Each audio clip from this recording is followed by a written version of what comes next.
আসসালামু আলাইকুম সম্মানিত দর্শক শ্রোতা, আমরা সেই সুদূর ঢাকা থেকে এসছি মাগুরা জেলায়।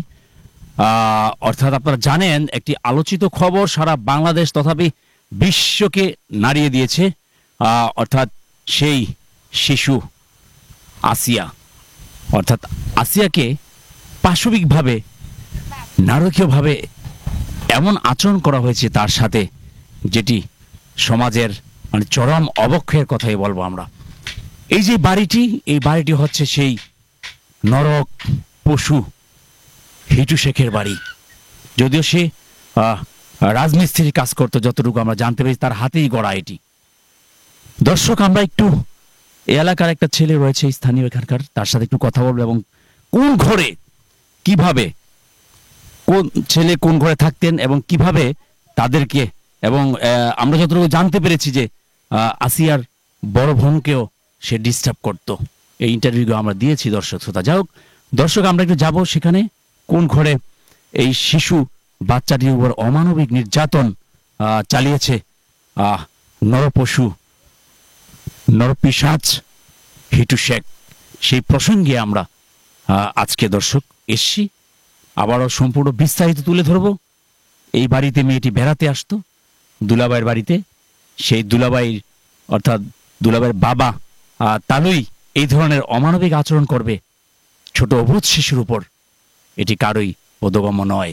তো আমরা একটু যাব, তার সাথে একটু কথা বলি। ভাইয়া, তুমি তো এখানকার? জি ভাই, জি। আচ্ছা, এই বাড়িতে তো থাকতো? জি জি থাকতো, জি শেখের বাড়ি এটা নাকি? জি। আচ্ছা, তার এমনিতে বাবার বাড়িটা কোথায়? শেখের কি আসলে অরিজিনাল বাবার বাড়ি এটা না? মানে এনার বাবার আসল বাসা এই মাগুরার মধ্যে, এখন কোথায় এটা আমি জানি না। তার এক ভাই না দুই ভাই যেন আছে, তারই ভাই তার এই লুচ্চামি ব্যবহারের জন্য তাকে তাদের পরিবার থেকে আলাদা করে দেয়। ওখান থেকে এসে সে এখানে বাড়ি করে। এটা সেই রাতুল শেখের রুম, যে রুমে সজীব শেখের রুম ওটা। রাতুল শেখ তার ছেলে? জি, তার ছেলে, বড় ছেলে। বড় ছেলে রাতুল শেখ? জি, রাতুল শেখ। আচ্ছা। এবং এটা সেই আসামি হিটু শেখের মেজো ছেলে সজীব শেখের, যেখানে আসিয়া এবং তার বোন শুয়েছিল একই রুমে। সেই রুম থেকে, জি, তাদের মাঝখানে শুয়েছিল সে আসিয়া এই রুমেই সজীব শেখের সাথে। এটা হলো সেই ভিকটিম আসামির রুম, যেখানে আসামি হিটু থাকতো এবং তার স্ত্রী জায়েদা বেগম। এটাই সেই রুম। শেখ আসে এই রুমে, ছেলে দরজা খুলে দেয় এবং তাকে এই রুম থেকে নিয়ে মোহাম্মদ রাতুল শেখের রুমে নিয়ে যাওয়া হয়। তাকে ওই যে সে রাতুল শেখের রুম, ওখানে নিয়ে তাকে এইভাবে অমানবিক নির্যাতন করা হয়। তার সাথে যে কাজটা করা হয়েছে, এই রুম থেকে তাকে বের করে নিয়ে যেয়ে আবার ওই রুমে কাজটা করা হয়, করে তাকে সুন্দর করে এনে বিলাড্ডা মুছে দিয়ে তাকে এখানে রুমের সামনে ফ্লোর ফেলে থুয়ে যায়। আমরা দেখতে পাচ্ছি সেই রুমটা, এটা সেই হিটু শেখ এবং তার ছেলে যার উপর নির্যাতন করেছে, নরপিশাচ নরখাদক, সেই হিটু শেখের মেজো ছেলের রুম এটা, যেখানে আসিয়া শুয়েছিল রাতের বেলা। যার কোনো বোধ নেই, বুদ্ধি নেই, বিবেক নেই, কিছুই নেই, অমানসিক আচরণ করেছে এই শিশুর সাথে। এই সেই হিটু শেখের বাড়ি ঘর, যেখানে তিনি ঘুমাতেন তার স্ত্রী নিয়ে। দর্শক শ্রোতা, এর চেয়ে মর্মান্তিক ঘটনা বোধহয় আমাদের বাংলাদেশে আর ঘটেনি। যেটি ঘটেছে একদম অমানবিক, মানবতার চরম অবক্ষয় কোন পর্যায়ে গিয়ে ঠেকলে এই ধরনের কার্যকলাপে লিপ্ত হতে পারেন একজন মানুষ, মানুষরূপে একজন পশু। সেই পশু এই ঘর থেকে ওই ঘরে নিয়ে যাওয়া হয়, ওই ঘর থেকে তার ঘরে নিয়ে যাওয়া হয়। এইভাবেই নির্যাতন করেছে একের পর এক হিটু শেখ। হিটু শেখ, এই হিটু শেখের ঘরটি আমরা দেখাচ্ছি, তালাবদ্ধভাবে রয়েছে। দর্শক শ্রোতা, বাড়িতে আমরা আজকে কাউকেই পাইনি, কোনো স্বজন তার আত্মীয় কাউকে পাচ্ছি না। তারা কোথায় গিয়েছে তাহলে? নিশ্চয়ই তার মাও অবলোকন হয়েছে, পলায়ন করেছে, পালিয়েছে। আমাদের ধারণা, অনেকে বলছেন তার মাও ভীতি মধ্যে দিয়ে তার জীবন যেমন পার করছেন।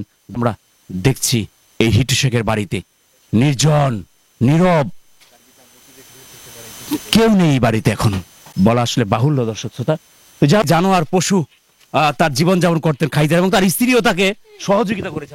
হ্যাঁ, আমি শুনেছি যে আসিয়া বেগমের বোন, যে বড় বোন হামিদা বেগম, সে সন্ধ্যার দিকে রান্নাঘরে ঢোকে রান্না করার জন্য, এই লাইটটাই বন্ধ করে দিয়ে মোহাম্মদ হিটু শেখ তাকে লাইটটা বন্ধ করে দিয়ে তাকে পিছন থেকে জাপটিয়ে ঠেসে ধরে। এটা সে বুঝতে না পেরে সে বুঝেনি যে আমার স্বামী আমাকে ঠেসে, হ্যাঁ হামিদা তার বিটার বউ, হ্যাঁ শ্বশুর তাকে ঠেসে ধরছে। এই অমানবিক নির্যাতন তার বিটার বউর সাথেও সে করতে চাইছে, বাট সফল হয় নাই। সফল না হতে পারে সেটা তার বোন আসিয়ার সাথে এটা সে করে বসেছে। এইটুকু। কি বলবা তুমি ছোট মানুষ? আমার আমাদের এলাকায় আমার বলার মতো কোনো ভাষা না, আমি নিজেও ভাষাটা হারিয়ে ফেলেছি। একটি ঘটনা হ্যাঁ। ঘটেছে হিটু শেখ।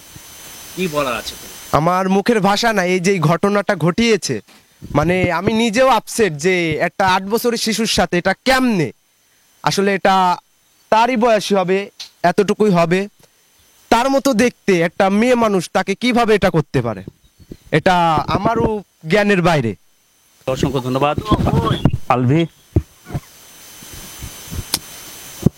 তোমাকে অসংখ্য ধন্যবাদ। যাক দর্শক, আজকে আমরা এসেছিলাম তার মায়ের আরেকটি সাক্ষাৎকার নেওয়ার জন্য, কি পরিস্থিতি আসলে জানার জন্য, কিন্তু কাউকে পেলাম না। এটা আমাদের জন্য আসলে খুব দুঃখজনক, খুব মর্মান্তিক, খুব বেদনাদায়ক, আমাদেরকে বারবার ভাবায় আর শিহরিত করে, আমাদের হৃদয় স্পন্দন এবং কম্পিত হচ্ছে একের পর এক তার এই লোমহর্ষক ঘটনা শুনে।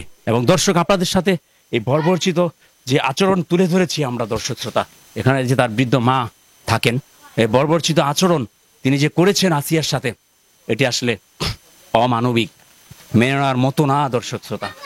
এই অভিশপ্ত হিটু শেখের বাড়ির আরেকটি আঙিনা আপনাদেরকে দেখাচ্ছি আমরা ঘুরে ঘুরে।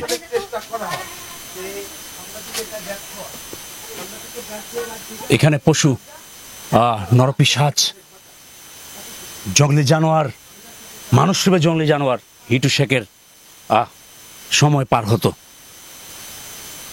এখানে রান্না করতো হিটু শেখের স্ত্রী, যে ওতপ্রোতভাবে এই অত্যাচারের সাথে জড়িত, এই ঘটনার সাথে জড়িত।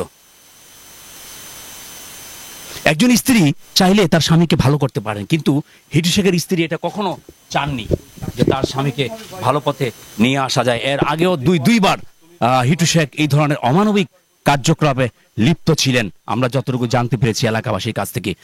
তিনি স্ত্রী চাইলে স্বামীকে আসলে ভালো করা যায়, অনেক ভালো ভালো পরামর্শ দিয়ে কিন্তু চাইলে ভালো করতে পারতেন, কিন্তু তার বিপরীতে তিনি সেটি না করে করেছেন অমানবিক সহযোগিতা, যেটি মেনে নেওয়ার মতো না দর্শক শ্রোতা।